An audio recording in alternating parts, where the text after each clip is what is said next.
Здравейте, моето ново видео. Денес имаме со Јован кој ни доаѓа од Велес. Маса ќе поразговараме за неговата кариера, кој се занимава со поќе спорта и мислам дека ќе види интереси, сигурно ќе ве заинтересира и мило ми е што прифати кога да снимаме заедно. Фала ти, брат. Добро те најдов. Чест ми е што ме покани. Значи се договоривме буквално у најкраток временски период. Мислам дека ова беше најбрзото договарање.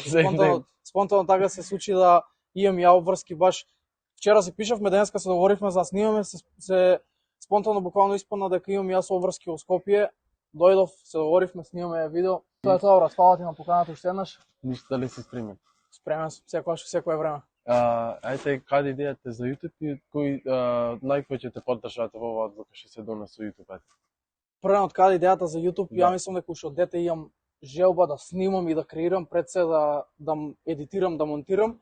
И тоа ми било најинтересно на мои лични материјали, односно не ми било цел да бидам некој видео едитор, да едитирам видеа за други луѓе, него ми било интересно кога ја ќе креирам некој видео, самото видео да го монтирам и да учам низ процесот, односно уживам во целиот процес. Така да инспирација ми биле некои јутубери, балкански и странски јутубери што сум ги гледал. Мислам дека нема дете што немал желба некогаш да почне да снима на YouTube, на TikTok, небитно. Од кога се појави и од кога се прошири платформата TikTok на нашите простори, знаеме дека многу креатори се појавија, односно тоа беше како некоја олеснителна околност за да се опушти народот, односно да биде поприфатено се до тоа. Снимаш со песна, липсинкаш и некои слични работи што не е некако не го доживуваш баш како снимање, пошто претходно беше табу тема да снимаш, кога да го гледаш и дека на некој начин брукање. Ја напротив сметам дека тоа е една голема креативност и дека секој што мисли дека има некој талент во себе, иако ја мислам дека немам талент, ама секој што мисли дека има некој талент и може да го прикаже или има некоја креативност скриена во себе, ја мислам дека не е тоа никаква страмна работа да го правиш, односно да снимаш. Сега моментално ние седиме у парк, снимаме и искрено немам ни трема, немам ни веќе навикнат сум на реакции од луѓето кои како ќе ме гледа, така да мислам дека веќе сум. Јас веќе не ги сматам, не ги рефреширам дека зборат или нешто се замарат. Едноставно избришане мене ми се живот, не се заманав со такви работи. Брат, едноставно се навикнеш у процесот и тоа е тоа. Секоја работа ти треба одреден период за да дојдеш до некоја комфорт зона, односно да дојдеш до некое ниво каде што ќе бидеш навикнат во работата и сите последици, дали се позитивни или негативни, што следуваат од работата, така да мислам едноставно ќе треба да ги прифаќаш. Але ми се наредна паша кој ти беше првото видео? Првото видео? Така се сеќаваш? Јака работа. За YouTube не ми текне точно моментов, ама ќе ми текне, ќе проверам сега баш. А првото видео на TikTok ми беше по преселувањето во Скопје, затоа што живеам, јас сум од Велес и живеам моментално во Велес, ама имав еден период кога живеев година и пол скоро во Скопје со моите цимери. Го знаете Стефан сигурно од моите видеа некој. Јас и Стефан почнавме да снимаме, буквално беше моја идеја, викам брат, ај ќе снимаме и на почетокот малку искрено и он не прифати таа идеја одма, така инстинктивно рече брат ајде, ама почнавме да снимаме првен видео во теретана, вежбавме во една теретана во аеродром и почнавме да снимаме првен видео во теретана и мислам дека низ тој процес на снимање видеа со музика у позадина и со кратки монтажи, правење буквално склоп на видео од тренинг, на некој начин и се опуштивме. И почнавме тука да снимаме и друг вид на контент, односно продолживме со контент со зборување, што е малку по, да кажам, неприфатен. И ја имав отворено YouTube канал уште од претходно, имав стримано, ама за брзо, буквално за месец дена ги избришав стримовите и ги ставив на приватно, затоа што едноставно во тој момент некои работи приватно ми се случува што ми беа побитни од целиот тој процес, така да желбата не ми изгасна, но само ги ставив лајвовите на прivate, некој што моје видео може ќе правиме реакција на тие лајвови, затоа што се интересни. Уште од самиот почеток имав поддршка од другари, од пријатели што ме гледале, пошто знаеле каков мајндсет имам, какво размислување имам за целата таа работа, затоа што наистина тоа е нешто што сакам да го правам и не осеќам странно или лошо нешто. Да, не осеќам никаков терат да речем од општеството, од едноставно тоа е тоа што сакам да го правам и не гледам причина зашто би се срамел, ако стварно тоа е тоа што го сакам. Да. И уште една работа кажам, извини, има многу луѓе кои што кажав што сакаат да снимаат за слава, за пари, за некои такви работи. Ја пред се почнав да снимам од желба, од имав преголема желба, буквално сакав тоа да го правам и поради тоа и почнав.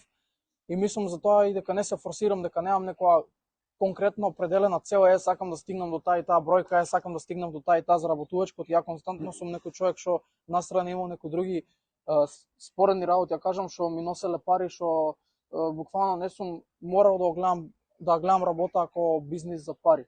Така да, мислам дека тоа е уште еден плюс целата ситуација. Така, наредно прашање ми е дали може дали може јутуберската, примете јутуберите во Македонија, пример јутуб сцената во Македонија, дали може да се крине на некој ниво како што се Србија, Хрватска и не знам други држави? Па ја искрено мислам дека може, ама се додека нема доволно креатори не може тоа да се оствари. Кај нас мило ми е искрено, ја искрено ги гледам сите мали јутубери што се во Македонија, почнувајќи од, не знам, небитно дали имаат 100 или 100.000 субскрајбери, ги гледам јас скоро сите јутубери, пошто мене сакам да видам кој како работи, кој како размислува, кој правец се движи.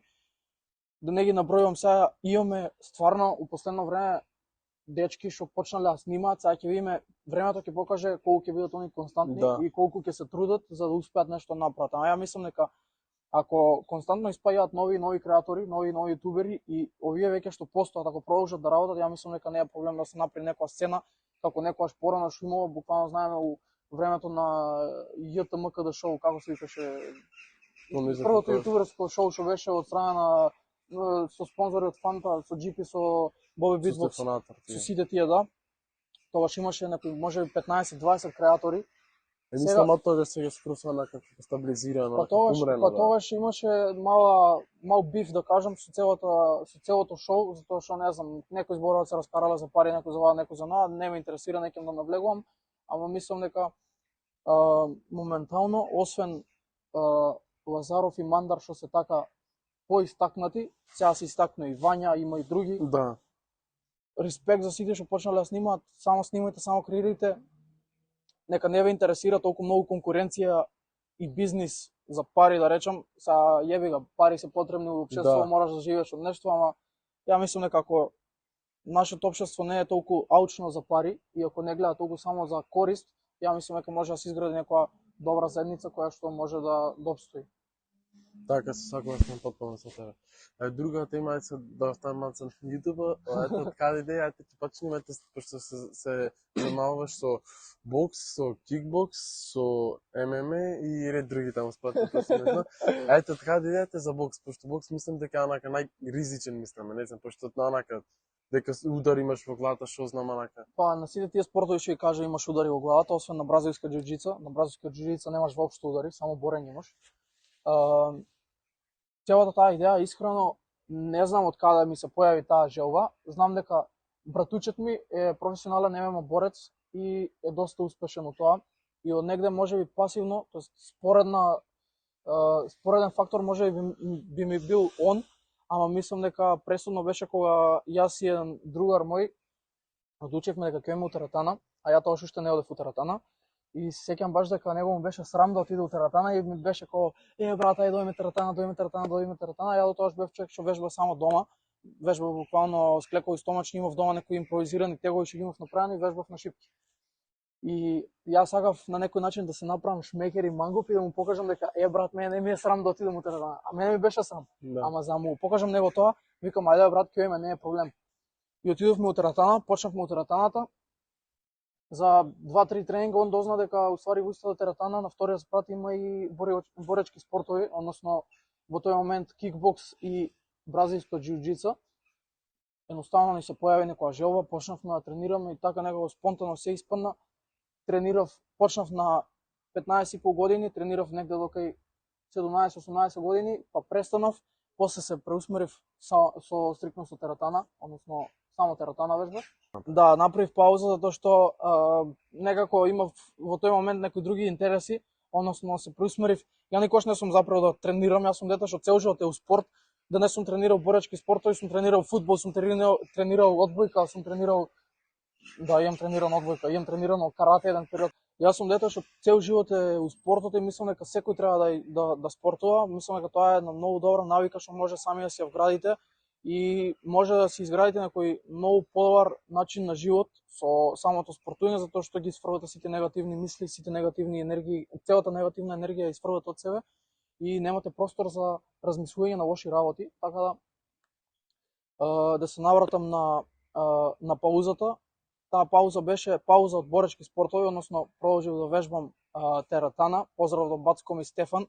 Он малце ме наведе на сето тоа, ме наложи на напуцан изглед на дигање тегови, што не мислам дека е лоша работа, ама искрено не е дека не се пронидов, ама губиш на флексибилност, изгледаш убаво, ама пример си имам осетено ја некои работи, некои акробации што сум ги правил порано, не сум можел веќе ги правам и страшно ме нервирало, ме иритирало тоа.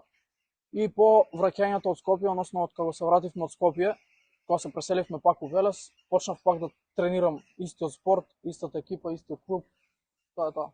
Кои спорти според тебе се најризични? Најпоќе можеш да настрадаш? Кои спортови се најризични? Да, бокс, кикбокс, ММА, тоа. Па ја искрено би рекол дека што е малку не толку зборуена тема, ама доста ризичен спорт, циклизмот, се занемаруваат, има доста случаи на смртни, мислам, има доста смртни случаи, има доста повреди.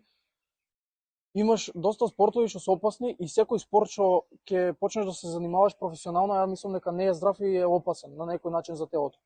Додека ако тренираш рекреативно, јас не сметам дека спортови како боречки спортови се опасни, затоа што ти таму исто кога што учиш да напаѓаш, учиш и да се браниш. Така. И сега до негде зголемен ти е ризикот и шансата дека ти ќе добиеш повреда, ама од друга страна па и ако си доволно свесен, ако знаеш што правиш, ти ќе испречиш тие повреди на некој начин. Има некои работи што не се од твоја моќ и не можеш ти да ги контролираш, ама мислам дека со самото тоа што учиш ти дефанзива и офанзива, буквално можеш да блокираш удар, можеш да не знам, има многу работи што може да спречат да дојде до некои повреди, сите огледаат тоа како брутален спорт, а јас сепак мислам дека не е воопшто брутален. И мислам дека напротив секој треба да отренира пред се за самоодбрана, после за зголемена самодоверба, затоа што ти ако знаеш, ако си го осетил тој адреналин и си осетил да бидеш во тесно, односно, пример, идеш у клинч на тренинг, и ако си осетил какво е тоа чувство, тебе, например, нема да те фати паника и нема да направиш безпотребен некој чекор, да кажам, што реално нема потреба од фрки на улица или нешто едно друго, ама има мал милион случаи кога некој нападнал од страв, не оти сакал да нападне или оти агресор он, него едноставно се осетил загрозен и нападнал од страв. И сметам дека ако се крене таа малце свест за целиот тој спорт, и ако тој спорт не се гледа баш толку брутално, мислам дека секој што би го тренирал спортот пред се, ја го тренирам, нема да ти биде убаво ти некој човек рандом што не тренира да земеш да го нападнеш току така. Оти имаш некоја друго размислување што те наведува дека ти онста на друг левел и дека ти можеш стварно да го повредиш него. Што нормално не сакаш да дојде до тоа.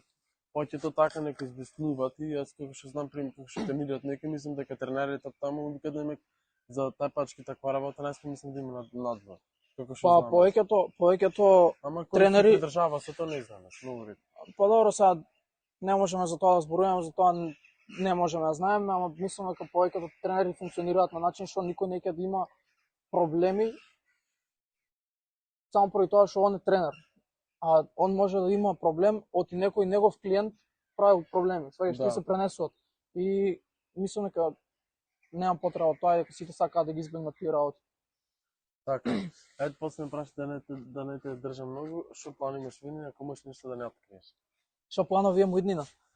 Тие што ме следите на мојот YouTube профил, на мојот Instagram профил, знаете дека направив студио, па во иднина имам цел да се активирам малку почесто со лајвови. Имам некој концепт замислено што до сега не сум можел да го остварам поради приватни обврски. За скоро време се да случуваат некои нови работи, така да сакам да го кренам квалитетот на видеата на повисоко ниво, затоа што е последните 2 видеа, мислам дека се со едит, со thumbnail, со целата замисла се на малце повисоко ниво од другите видеа што ми биле претходно. Мислам дека и самите прегледи, самите резултати на видеата си го покажаа тоа дека одам во добар смер. Така да би сакал да инвестирам во себе и во тим околу мене. Нема да наводам многу тоа, ама сакам да окренам нивото на, тоест квалитетот на снимени видеа сакам да направам нешто што мислам мојата замисла, кога што имам видено на нашиот пазар ја нема. Така да сакам на некои други гранки да кажам да се проширам. Нормално сакам да снимам на TikTok, сакам да снимам на Instagram и long form контент на YouTube. Исто напоредно направам и лајвови, ама ќе видиме се со време кога ќе видиме можност, се ќе се тоа напоредно. Конкретна цел на субскрајбери, на пари, на такви работи, кои што кажав, не ме интересира, тоа не ми е у прв план.